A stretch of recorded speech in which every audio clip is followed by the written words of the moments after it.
Well, hello there. This is Mamet, Amma, and this is a more subdued version of Mamet, but we'll make it work today. So, it is in line with what it is that I want to discuss with you, which is quite serious. Today, I want to share with you one of the things about building networks that so many people get wrong. And so we end up building networks, we end up building people around us that are not really fit for purpose. Okay. Made the earlier video about the kind of people that you want to have in your network, the kind of roles that they should play in your life. But today, I'm going to focus on those who get it wrong, why they get it wrong, why that is unhelpful, and hopefully conscientize you so that you build better networks. All right, you need people who will tell you the truth in your network. Doesn't matter how bitter the truth is, you need people who will have the guts to tell you. And yeah, those people will have to be very brave. Those people will have to have thick skins. Because sometimes the truth is unpalatable. And if you are emotionally immature, you will lash at the person who tells you the truth. You will end up calling them names. In fact, if they are not careful, you might not even associate with them. And this is why a lot of people create this scenario that we are going to discuss. There are some people who know the right thing to do. It's just because of your behavior and your reactions. They look at it and they're like, nah, I can't be bothered. I cannot.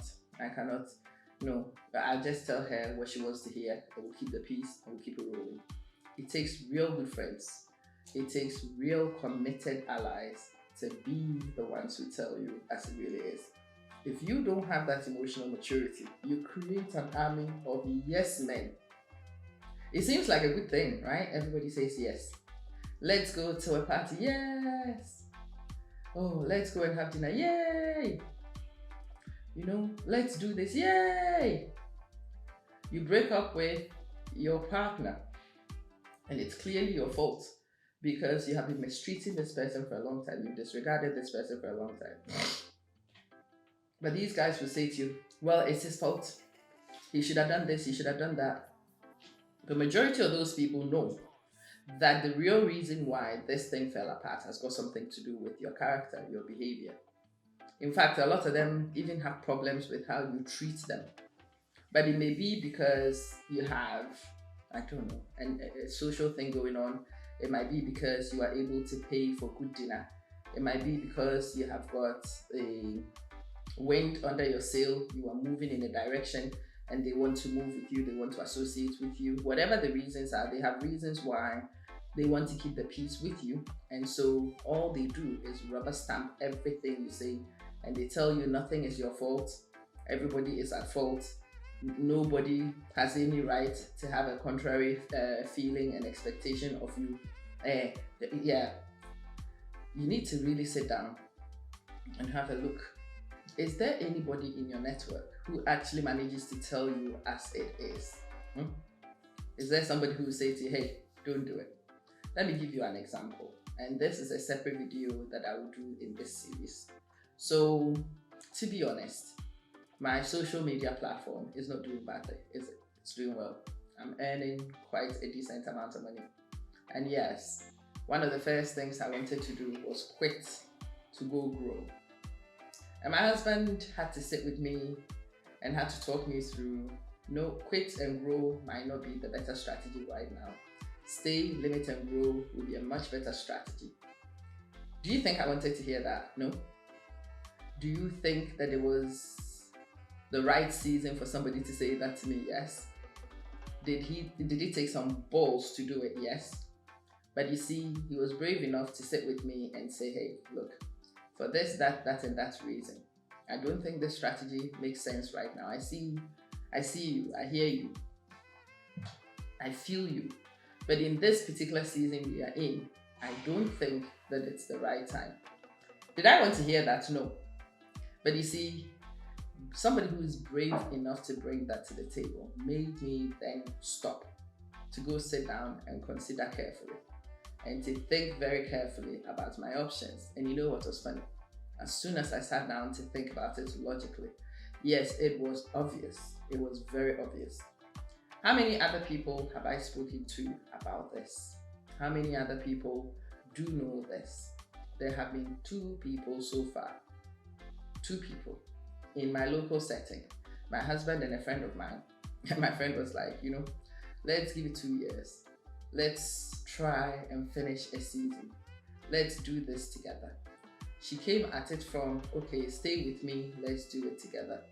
But that's not the real reason why she wanted me to stay, because she knows that by next year, when I want to quit, my youngest kid would have gone to university, my bank account will be completely empty, and I need at least a year or maybe two to recoup and replenish before. And so, as a friend, she says to me, I need a bit of time to complete this. You stay with me. It's okay, you do it for me.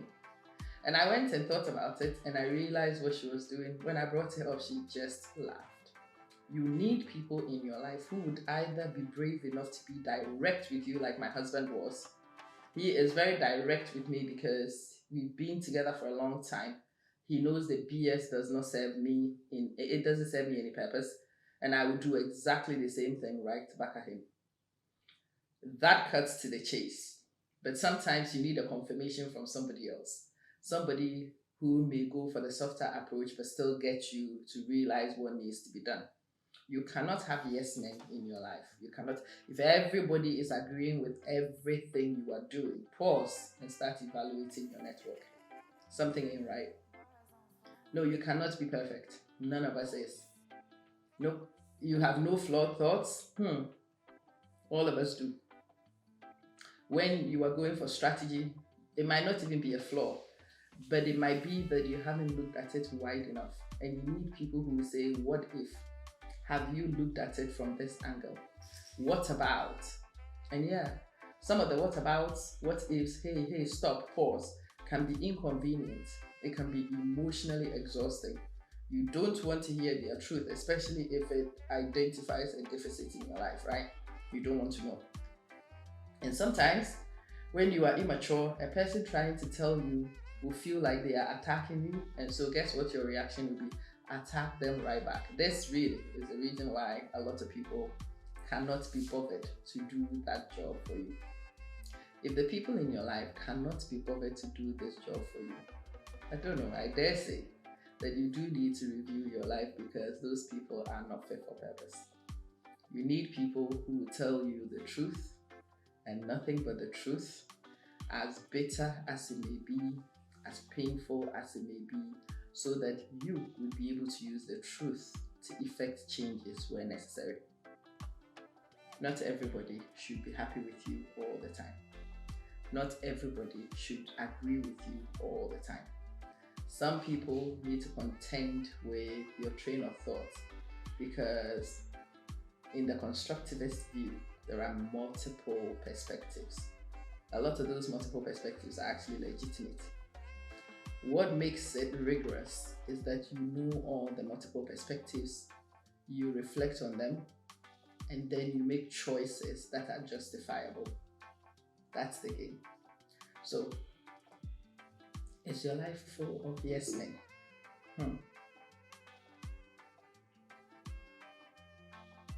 You might want to reconsider your yes men.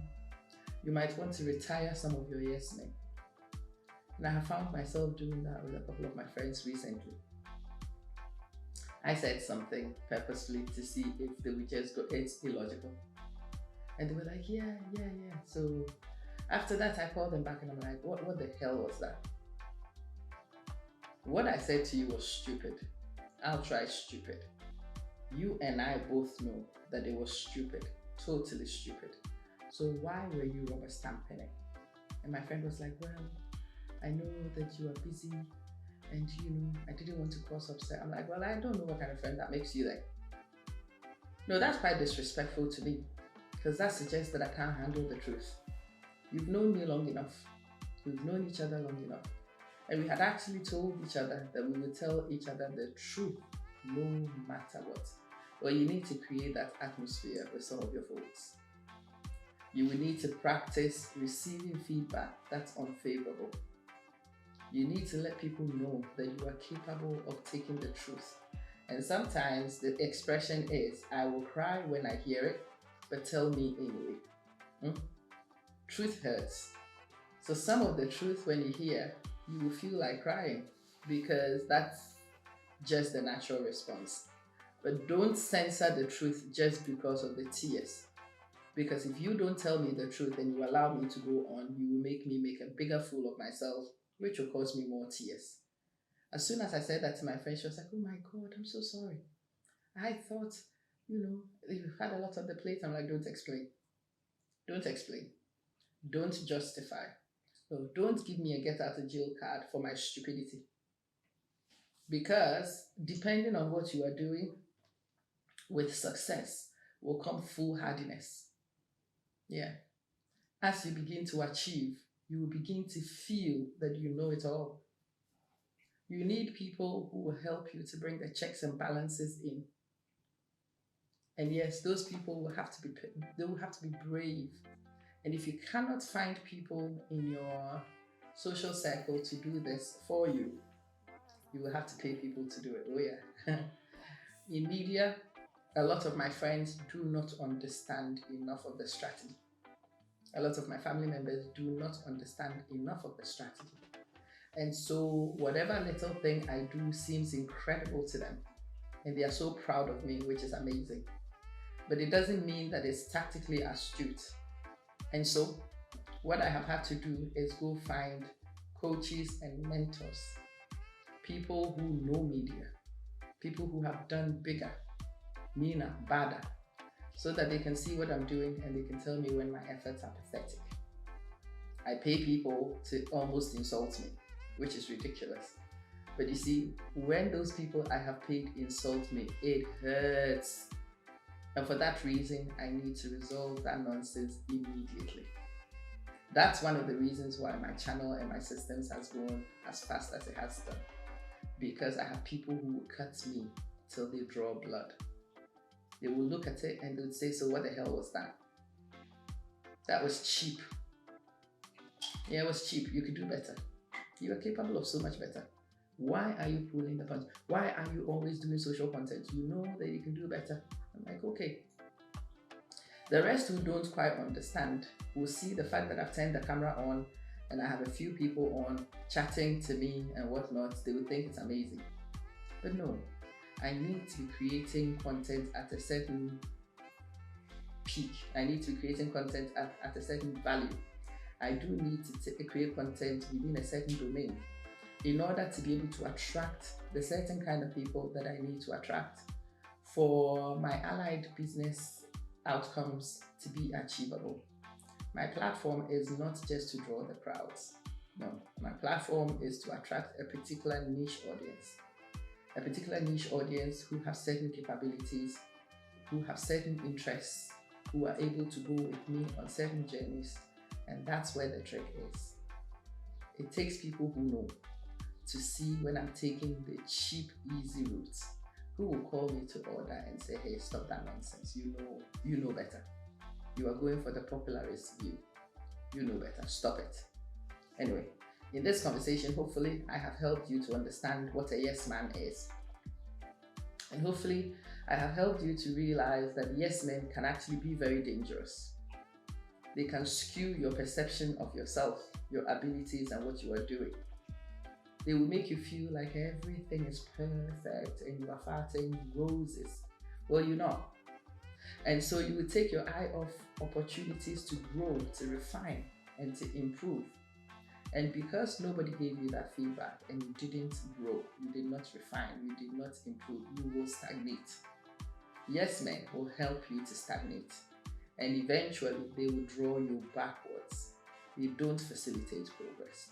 So as much as emotionally they seem nice, as much as you would like to hear their voices because it placates you, you also need to be mindful of the other reasons why you don't want everybody in your circle to do that. You do need to have people who are fair critics, those who are just critics, and can tell you exactly when things are not going right. No, you don't want everybody to be your enemy, no. And you do need a few yes men because they are very good for emotional balance, but they cannot be the only people in your network. Do you have a few yes men? Or is your network full of yes men? Well, if you have unnecessarily large numbers of yes men, you know what to do. I shall see you soon in the next episode. Bye.